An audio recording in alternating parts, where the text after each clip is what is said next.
Hey, it's Will. Welcome to another edition of Creators Outlet. Today with our very special guest, Mr. Rylend Grant, screenwriter, Ringo Award winner, creator of Banjax, and many other intellectual properties you'll be aware of. Rylend, welcome to the show. How you doing? Good to be here. Very good. Now tell us about the new project Jump that's been live on Kickstarter now. Well, The Jump is a kick-you-in-the-teeth paranoid thriller set in the world of astral projection. We launched on Kickstarter, God, what is it? 25 days ago now, and we're kind of cruising along. 243 backers, over $12,500, and we're kind of skipping, and project has been received very well. Campaign's going better than I could have hoped, and so you guys should all check it out. Yeah, matter of fact, let's do that right now. Cool.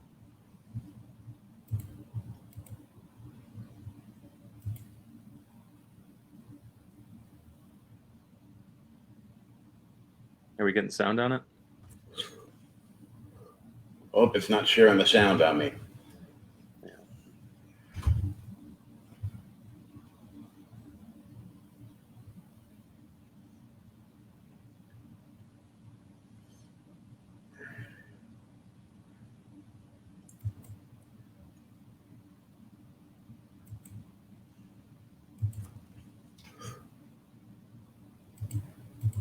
I'm going to see if I can fix that problem real quick. Yeah, no worries.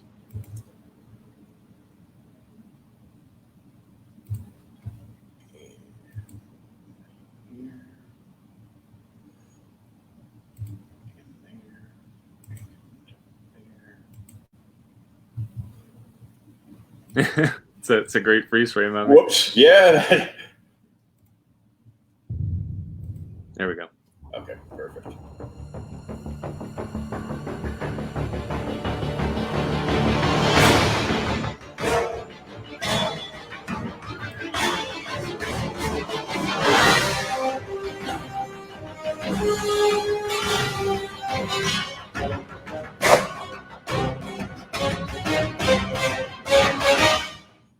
Hey Kickstarter, my name is Rylend Grant. I have for about 15 years worked as a screenwriter in Hollywood.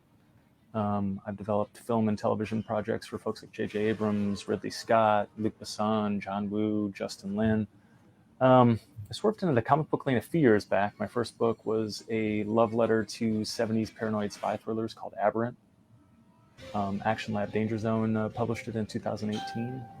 It won a Ringo Award for Best Villain and was nominated for 2 others, including Best Single Issue and Best Writer. The book was quickly optioned for television by 24 and Felicity executive producer Tony Krantz, and so that one is very much off and running. My last book was a dark superhero noir titled Banjax, and you might know that one. It was on over a dozen critics' 10 best lists last year. But those projects are over and done with. I am here today to talk to you about what's new and what's exciting. My latest and greatest, and that is The Jump. The Jump is a kick-you-in-the-face paranoid thriller set in the world of astral projection, and you're going to love it. After a series of crippling personal tragedies, our protagonist Thomas retreats from his everyday life and finds comfort in an online community dedicated to the art of astral projection.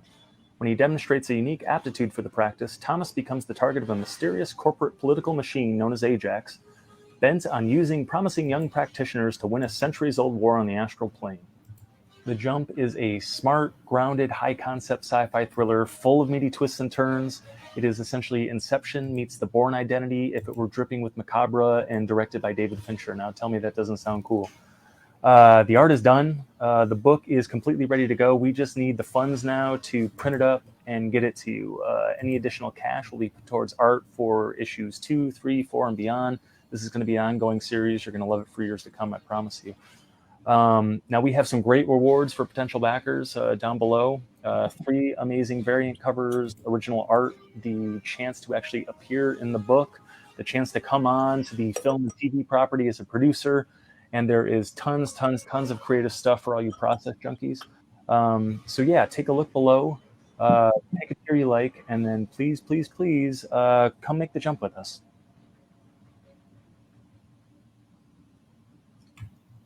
Let's take a look at some of your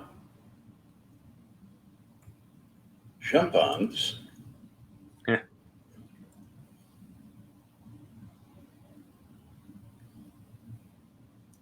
I don't want to scroll past them too fast so everybody can get a chance to see some of this incredible artwork. A little preview action. Yeah, that's Fabio Alves and Edson Ferreira. It's the same art team from Banjax. So yeah, they do a hell of a job. I love that book. Brazilian team that's just kind of out of this world. They'll probably be drawn for Marvel in a couple of years, so I'm using them while I can. Exactly. It's got that kind of like dark, gritty feel. Yeah, they do that very well.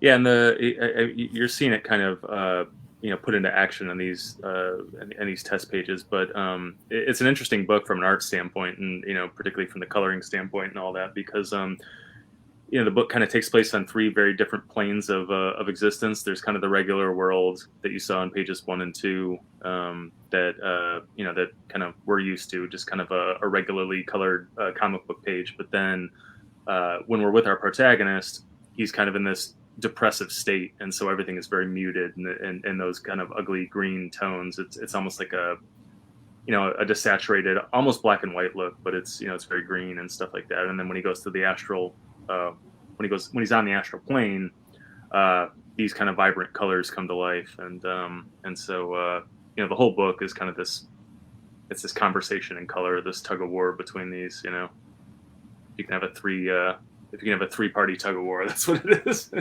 Oh yeah, but you get the Banjax and Aberrant #1 PDF and So every contributor gets kind of the Rylend Grant starter pack, where they get the Jump #1, they get Banjax #1, and Aberrant #1. So it's a good way to this is my first time on Kickstarter, so I'm kind of introducing the community to me. So you get a little taste of everything. And it's at a certain point, my original script, which is always kind of crazy and interesting.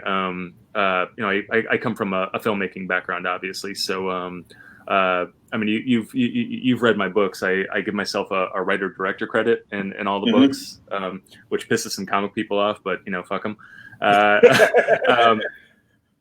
So I treat each one of these things kind of like a little movie I'm directing, right? And so my script is not necessarily the standard comic script. I mean, it's that kind of combined with director's notes. So anything that as a director I would give to a production designer or a cinematographer or a costumer, that all gets put into the script. And so they end up really detailed. It's panel 1, low angle shot. The quote unquote camera is here. This is in the foreground. This is in the background. This car is in the midground. It should be this car. Here are some photo references. So, a lot of there's a lot of kind of how we make the sausage stuff here. You're right now you're on the digital art file. So there's an art tier where you get literally everything. All of the it's kind of we call it the process junkie's dream. It's you get all the layouts, you get all the you get all the ink files, you get all the colored files, and then obviously you get the lettered files in the book. But you kind of just get to see so you go from script to layout to, and our layouts are kind of a hybrid layout pencil, and then the inks end up being kind of a full ink. We sort of streamline the process, but you really get to see how the book is built step by step, and I think that's kind of the page breakdowns are just really cool on the entire book. Yeah, I mean it's I always think it's interesting to kind of go behind the scenes like that. I was always, when I was learning how to do this, like this stuff was kind of invaluable for me, and so that was a big thing. And then the Rylend Grant Digital Library, done a lot of work now. So there's a tier where you can kind of get everything digitally. I think that's 2 trades of Aberrant, that's 10 issues, and the first season of Banjax, which is 4 issues, and then a book I did with Stephen Prince called Tales from the World of Monster Matador, Monster Matador is it's my favorite comic book. Kind of about a matador in a post-apocalyptic world who kind of wanders the earth like Kane in Kung Fu, and he kind of wanders into a town that's being plagued by a monster. He sort of gets rid of the monster and then kind of moves on to the next town. Pretty interesting. It's almost like if Danny McBride did a Santo movie or something like that. Really funny, really sharp, and so I got invited to last year to kind of do a story that sort of takes place in that world. There's a monster that's kind of thrashing Los Angeles, and all of the actors who have played Batman on the silver screen sort of respond to it for very specific reason at the same time, and they all kind of fight over who's going to save the day, and hilarity ensues. So pretty proud of that one. That was a fun one, but not a lot of people have seen it, so it's available there. Tons of original art tiers, which I'm excited about. Right there, you're talking about those are kind of 6x8 A5 sized just original drawings from Fabio. Character sketches, hand drawn, hand inked. That's always a popular tier for people. And then if you kind of scroll down a little bit, he's taking commissions as part of this, which is kind of a rare treat. And so literally anything you want drawn, I mean, if you want a superhero pinup or something, that's fine. But if you want a picture of your neighbor, fucking a horse or something like that, he'll draw that too. Anything goes. You tell him what you want, you give us the references. And so, we have a black and white commission tier. And then if you want to go the extra mile, you scroll down and have it colored by Edson also. Sweet. Yeah. So, again, anything goes.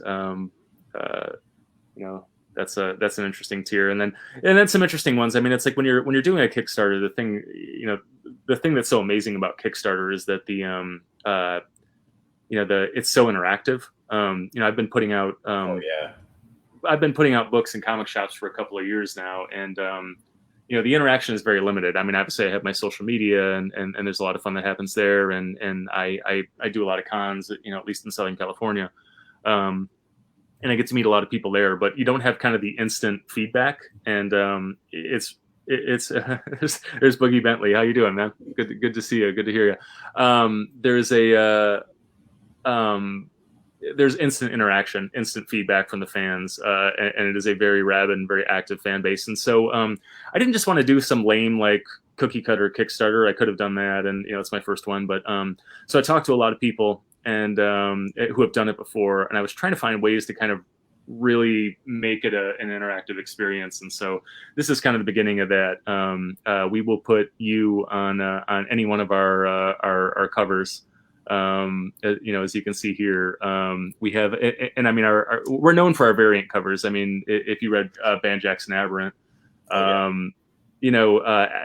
Action Lab was very gung ho about us doing variant covers, and of course the collectors love them and demand them. And so with Aberrant we did. I think our first variant was like a Billy D. Williams sort of Colt 45 ad takeoff variant, but then we did a Coming to America Zamunda variant. We did we did a Wire variant. We did 2 different Karate Kid variants. We did a Top Gun playing with the boys volleyball scene variant.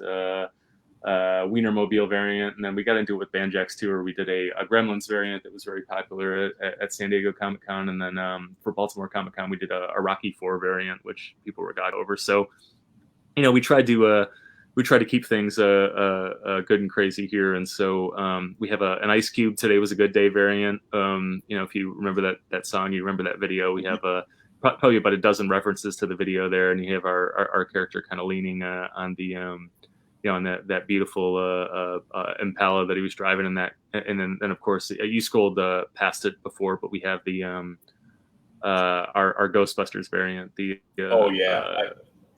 I couldn't decide between that and like one of the others, and then I rolled across the Put Me on a Cover variant. Yeah, and I'm like, well, with COVID, that might be the closest I get to a woman, is just having my face on the cover.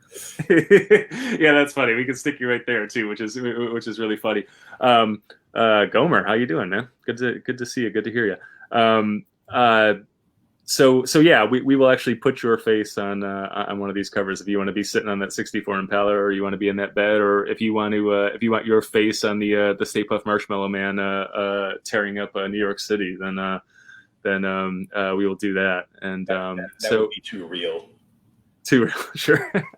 So that's where it starts. But then we have all these kind of cool. These have been very popular. We have all these kind of draw me in tiers. You have the kind of you can sort of be the background character, but then we can also kind of give you a supporting role in the book. Give you lines. You can be the one trying to stop that woman from blowing her head off in the beginning, or you could be the evil neighbor, kind of taunting our protagonist as he tries to get into his apartment.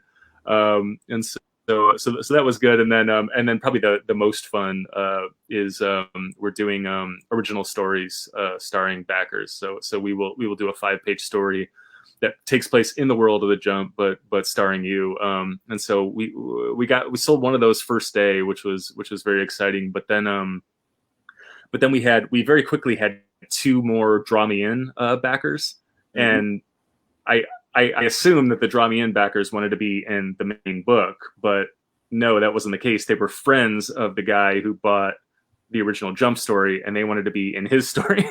and so I thought that was a kind of a fun twist on the whole concept. And again, if you're striving for this kind of interaction from the fan base, that's exactly what we want. And so the cool thing about these short stories is what we're going to do is we will draw them now, and then probably beginning of next year, we will kickstart issue 2 of The Jump, and these short stories will be included in issue 2 of The Jump. So, oh, cool. Yeah. Now, is Jump 3 or 4 issues? Well, it is right now conceived as a 4-issue arc, but but when you do these things, I try to keep them publisher friendly. We will kickstart the first arc, and then we will take that to a publisher. We're going to kind of follow the model that Charlie Stickney did with White Ash.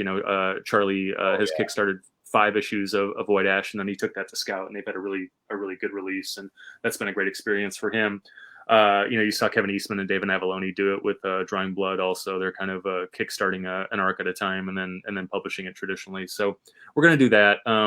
I try to keep these publisher friendly. Publishers they like single trades, which probably means a 3 to 5 issue arc. 4 is usually the sweet spot. So right now we have 4 issues planned, but what you try and do when you're doing that is you set up a world that will support 100 issues. And so this is very much just the beginning. There will be a satisfying conclusion to the drama of this arc when you put issue 4 down, but it's also going to be clear that there's a whole lot of fighting and fussing to come. So that's lots of untold stories.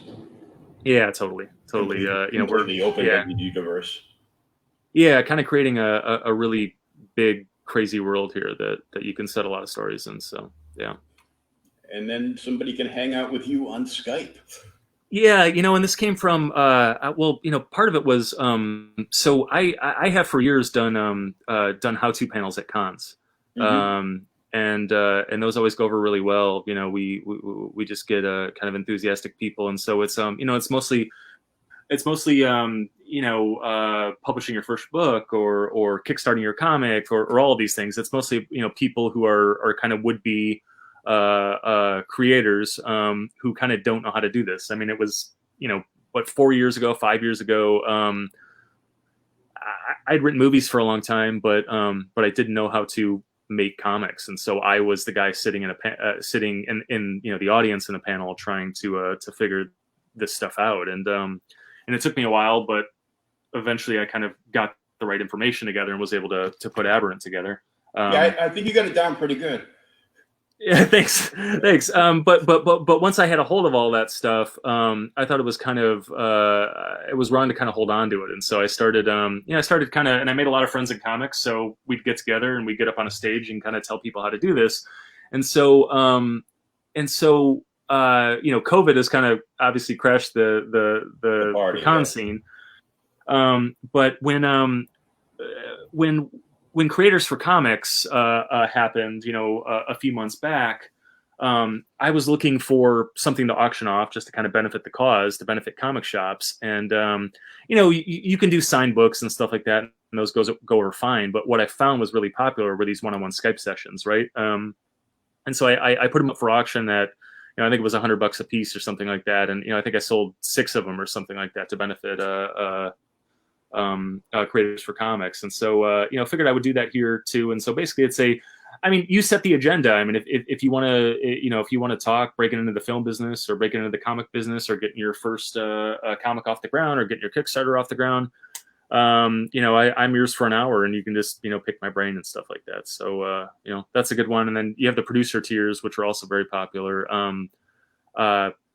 So I've written Hollywood for, probably 15 years. And you probably heard me say in the video that, I wrote for Ridley Scott and John Woo and J.J. Abrams and, Luc Besson and, just, a lot of things like that. So, but my business for probably the last, 7-8 years has been generating IP and turning that into film projects.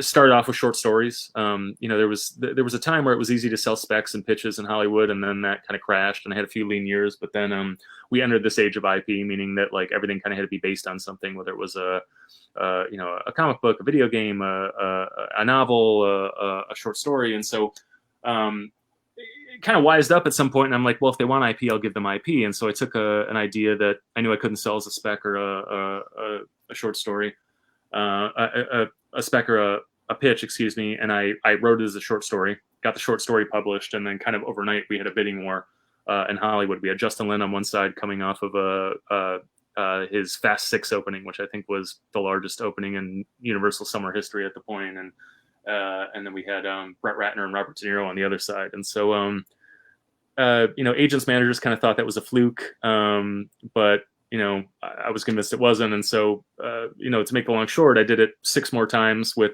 short stories. And now I'm starting to do it with comic books.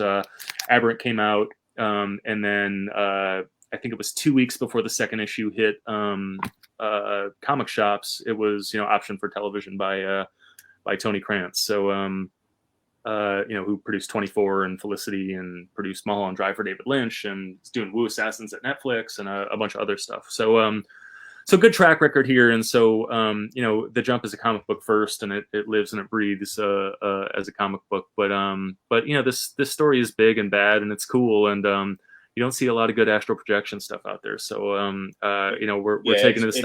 It's screaming like a 3DO movie already. Yeah. I think so too. We need the funding to kind of get the book off the ground, and the whole thing starts with the IP. And so yeah, if you are looking to kind of get a foot in the door in Hollywood, there are some opportunities here. So these producer tiers, we have, an associate producer tier, and we have a co-producer tier, and executive producer tier. And sort of based on your level of commitment, you end up with a credit in the book, right next to all the creators. You can kind of see it here, I think, if we're not getting too much reflection, but basically you have me, the artist, the colorist, the letterer, and then here is our producer on Aberrant, our executive producer. And so, you end up, with your name and lights right next to the creators. You become a creator on the book, essentially, and then that carries over to any other sort of media. So if we end up with a movie or a TV show or something like that, you get your producer credit on the TV show also. So, rare opportunity there, and we certainly have a track record for setting this stuff up. So, so take a hard look at those if you are a Hollywood would-be. So if you're a Hollywood would-be, you could have your 15 minutes of fame right here. Yeah, well, it ends up kind of being a stepping stone. I mean, it's the hardest thing is to get I know. Door, yeah. Well, yeah, you got to put a couple of credits together, and then people start taking you seriously and looking at you. So, we're looking to work with some people on that. So, and then of course, trying to take care of our retailers here. So if you own a comic shop and you want to put The Jump in it, we have a 10 copy we have a 10 copy tier for you at a reduced rate, and there's kind of a limit to the rate that I can offer the retailers on here, but what I'm doing is I'm kind of packing it full of extras for those retailers just to kind of make it worth their while. So you'll get your 10 copies at the Jump, but then I'm gonna a lot of those rare variants that I was talking about on Aberrant and Banjax that were kind of only available at cons. I mean, some of these variants, they were like 25 copies, 50 copies, something like that. Oh, yeah. Yeah, I'm going to include, I do my best to include as much of that stuff as I can for you guys, just to kind of, again, make it worth your while. And, obviously the comic shops kind of, well, so it's always great to help out the comic shops, because then they're gung ho for whatever you have coming down the pipeline as well. Yeah, and you know what I mean. The reason that I'm doing this now is because I grew up in comic shops, and so they're very important to me. So trying to do whatever I can, and then some of those rare variants we're gonna have we'll be doing all our add-ons later via backer kits. So you were talking about having a hard time choosing between two of the variant covers or whatever. So if you wanna add a second one or something like that, it'll be easy to do via backer kit at the end of the campaign. And then we'll also have some, we'll have some signed, we'll have signed Aberrant stuff, signed Banjax stuff, rare variants, stuff like that. Been getting some calls to put some T-shirts up as add-ons and stuff like that, and so I'll probably try and do something like that, and we'll just try and have fun with it. And so if you're out there and you're looking at the campaign, you think we're missing something, let me know. Again, part of this interactive experience, and I will try to get it in there for backer kit. So. I just love this image of the guy punching out the chicken mascot. Yeah, it's funny. It's a lot of funny. I think at one point we have the Oscar Mayer Wienermobile in the background of a shot, and some kids have oh, there it is. Oh yeah, there it is. Okay, yeah, some kids have broken in and stolen all the wiener whistles and the the limit drivers, trying to get them back. We have a visit from well, in this world it's called Girls Gone Feral, but it's essentially the Girls Gone Wild bus. And so yeah, just try to have fun with the background of those shots. But plenty of interesting stretch goals too. We're already past two of them. So the first stretch goal was our digital extravaganza. And so basically, if you back at any level, you get 12 other digital comic issues from kind of creators I'm close with. So you're getting the Jump, you're getting Aberrant, you're getting Banjax, and then you're getting 12 more. So basically for any pledge, you're getting 15 comics right off the bat. So that's a pretty good value. Our second stretch goal, everybody's getting a print from Fabio. So that's kind of a cool thing. And then we're at about 12.5 now. Our next stretch goal is at 13, and that's going to be kind of a doozy of a stretch goal. So we'll kind of be announcing that in the next couple of days, I think. So plenty to be had here. We're just trying to sort of add value as much as we can. Reinforcements, yeah. It's I mean, it's a book about astral projection, and so it was not something that it's not like I was an astral projector before I went into this thing. I mean, that's kind of an interesting story. Is so the Jump kind of originated with Fabio.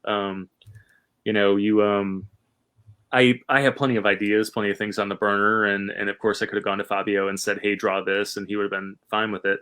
But I think the best thing you can do for an artist, and a lot of times for yourself, is you go to that artist and you say, "Hey, what do you want to draw?" And when I do that with artists, a lot of the times it's like, "Okay, give me a couple of days, let me figure it out, let me think of something, let me give you some vague notion." And it was almost immediate. Fabio was like, "I'm going to do this." And so Fabio has for years been in this online community of astral projectors, he didn't have the story. He was just like, "Hey, I do this, and I'm interested in this sort of imagery. What story would you sort of put in this world, right?" And then of course, I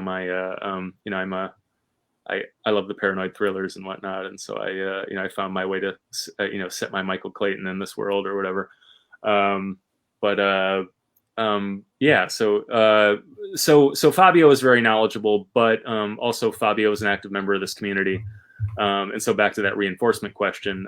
So Fabio has a teacher himself, kind of a guru of this stuff, and Fabio was associated with these people who are, like, again, I mean, you are a comic book YouTube staple, and there are plenty of astral projection YouTube staples, and so we've been in touch with these people, and they're making sure that we kind of get those particulars right, and that whenever I have one of those questions, whenever it's like, hey, can I do this? You know what I'm saying? Because we try to keep to rules. There are rules to the world and rules to kind of what you can and can't do in terms of this stuff. And so a lot of my day is like I end up with a big idea, and then I have to go and negotiate it with one of the experts. Like, okay, well, how would this actually work in this world, right? And so that's been very valuable. Sort of giving me a nice little sandbox to play in and stuff like that. So Now, it's going to be a lot of work once this completes on July 2nd to get all this stuff done. So is everything ready to go out to print? Yeah. I mean, the book's finished. All the art's ready. It just needs to, just basically needs to be sent off to the printer, and and then the packaging hell begins. But yeah, it's done. I mean, I can't even imagine. I see people who kind of like, they just have a couple of pages done, or they just have, their idea or a presentation piece done before they go. There's too much that can go wrong. Books see, 2-month, 3-month, 4-month delays all the time for various reasons. I just can't see. So yeah, I came in with everything done, and I wouldn't do it otherwise. So yeah, we expect to, I think according to Kickstarter, where you'll have your books sometime in September. Our goal is to do it before then, but September at the latest. So yeah. Once this is all done, nobody's going to see you for about a month and a half at least. Yeah, I mean, you and I were talking about this before kind of the the recording began, but yeah, I have been I probably should have done a Kickstarter about 2 years ago, but I've been putting it off, and it was really the fulfillment that terrified me. I've heard some horror stories. Fulfillment can become a full-time job. The worst thing that can happen to you is kind of your Kickstarter becomes a runaway success, because then you have a million packages to send out. I think my friend Charlie Stickney, who did White Ash, he had 1,000 backers last go around, and so he was saying, if he does 30 to 35 a day, it's going to take him well over a month, and that just sounds horrible. So I will, I will somehow work my way through that. But I figure we'll probably end up with somewhere between, I don't know, 300 and 350 here, unless things get really bonkers over these last couple of days. But that's a lot, but it is manageable. Well, then you got to have one of those like moving parties where you tell everybody you have pizza and beer, and then they show up and there's no pizza or beer. You just have to help me fill all these boxes to get them out to the post office. I mean, I think that's that is a great idea, but for the whole COVID scenario, yeah. But yeah, it's Uh-oh,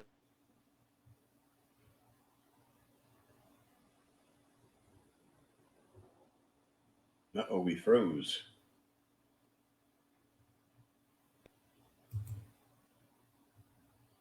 Oh, okay. You froze up on me.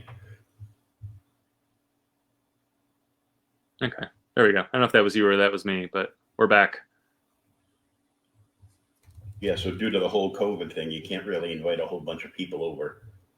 Yeah, exactly. So yeah, no packaging parties for me just yet. Maybe I'll put my 3-year-old to work.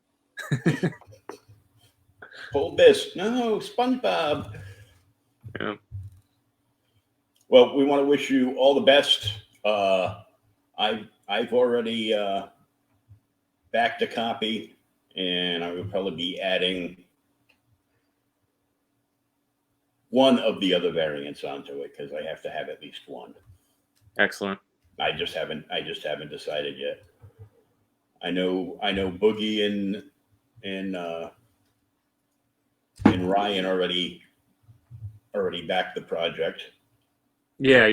Boogie was our first backer. So yeah, Yeah, those guys are great. A lot of support night. Did their show. I think maybe their last show, which I'm still sad about. I'm still recovering from. Yeah. I don't know. I think maybe it's I what I'm hoping is that it's like you know how bands like retire they have like their farewell tour like about 5 or 6 times. Maybe it's just a publicity thing. That's what I'm hoping. Well, so. Before my health went downhill, I had seen Kiss's farewell tour about 7 times.